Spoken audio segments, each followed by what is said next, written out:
Hari ini saya mau membahas tentang SEA Games, yaitu ajang olahraga negara-negara Asia Tenggara yang pada tahun 2023 ini berlangsung di Kamboja.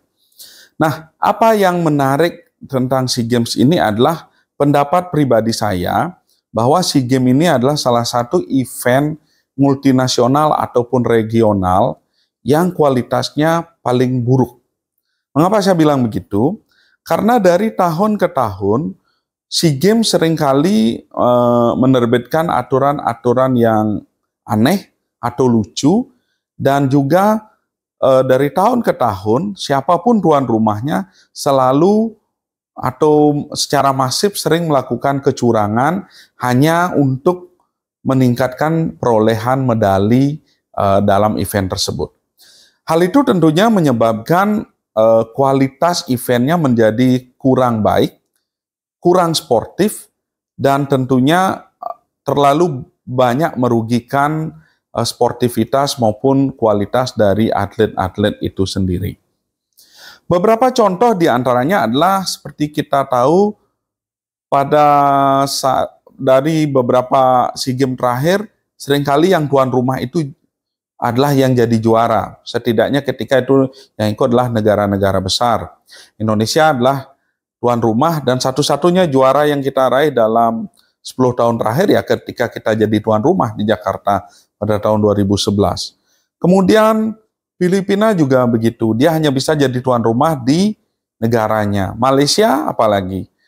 Nah, kemudian negara yang paling konsisten kualitas menurut saya saat ini hanyalah Thailand, disusul dengan Vietnam yang dalam 5 atau 10 tahun terakhir prestasinya meningkat cukup baik. Beberapa poin yang menyebabkan tingkat kualitas dari SEA Games ini menurut saya buruk ya, atau berkurang ya. Yang pertama adalah negara-negara tuan rumah cenderung punya ambisi besar untuk meraih medali sebanyak-banyaknya dengan cara yang kurang baik. Sebagai contoh, seringkali tuan rumah punya kewenangan untuk menunjuk beberapa cabang olahraga yang kadang-kadang cabang olahraga yang diajukan itu dipaksakan. Sebagai contoh,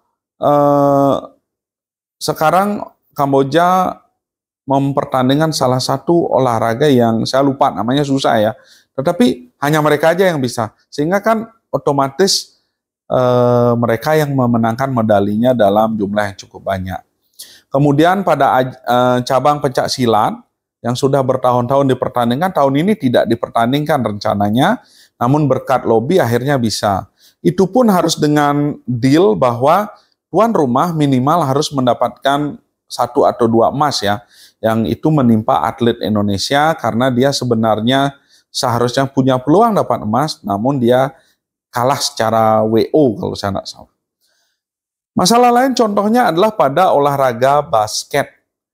Ya, kita tahu basket di Asia Tenggara itu hanya dikuasai oleh Filipina, kecuali pada SEA Games terakhir ya, Indonesia bisa berbicara lebih banyak.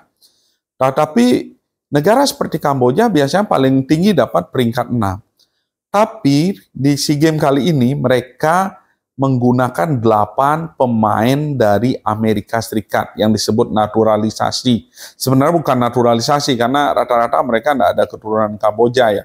Itu kayak ganti warga negara aja. Akibatnya adalah Kamboja yang selama ini underdog justru bisa mendominasi permainan. Mereka bahkan bisa mengalahkan tim sekelas Filipina yang langganan emas di SEA Games. Tetapi apakah itu membanggakan? Tidak. Karena yang main itu seperti melawan tim NBA saja, seperti itu. Faktor lainnya adalah sering SEA Games itu kadang-kadang tidak punya komitmen untuk mempertandingkan olahraga yang seharusnya sudah dikenal dengan baik. Kita berbicara contoh cabang panahan. Kalau saya tidak salah tahun ini tidak dipertandingkan cabang panahan tersebut. Padahal tahun 1988 saja di Olimpiade Seoul, panahan merupakan salah satu cabang yang dipertandingkan. Sehingga tidak masuk akal olahraga yang eksis di Olimpiade dan itu bukan olahraga yang memerlukan cuaca khusus kayak ski misalkan, itu tidak dipertandingkan di SEA Games.